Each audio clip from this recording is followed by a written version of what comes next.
Papunta na tayo ay magluto ng spaghetti para may narinig tayo mga palangga sa malamig na panahon natin ngayon. Yan. Tapos siya muna natin ngayon. So yun guys, gawa na wala tayong piniling corn beef lang natin nalagay. Ayan na po.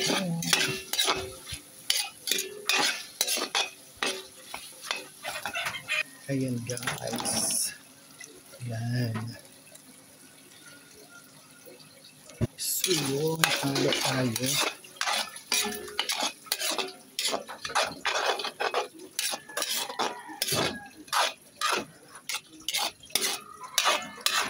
Boy. Yan. At lagyan po natin ng cheese. Ayan po guys, para masyado siya. Lagyan natin ng cheese. Yan. Lagyan na natin ang sauce. At lagyan natin ng pampalasa syempre. Yan. So yun na siya mga palangga. Ako pag nag-spaghetti, hindi ko nilalagyan ng asukal. Ang iba naglalagay. Para saan? Bakit nilalagyan ng asukal? Yan.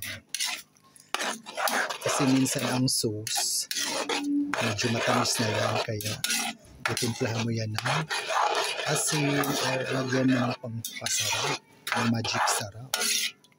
Yan. At ayan guys, lagyan natin ng iba para mas masarap ang ating spaghetti. Ganyan ang inilalagay. Ibap lang po, hindi condense. So yun. Saka haluin ng haluin. So yun na po. Ang ating yummy sauce sa ating spaghetti mga palangga. Masarap na po yun. Gawa ng timplado na siya. Yan. So yung mga palangga, luto na siya. Pwede na natin ilagay ang noodles. Yan. So yun na guys, ang ating finished product sa ating spaghetti mga palangga. Tara na, pwede na tayo mag-merienda.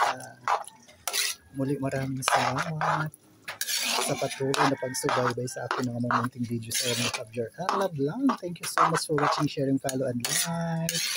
Love, love, love. God bless us all po. See you sa next video. Yun. Maraming salamat sa lahat na nag-i-enjoy sa akin araw-araw. At sa aking mga star senders, maraming salamat po. Ayun. Sa patuloy na pag-share ng blessing niyo po. Ayan. Salamat. Bye for now. Love you all. God bless us all po.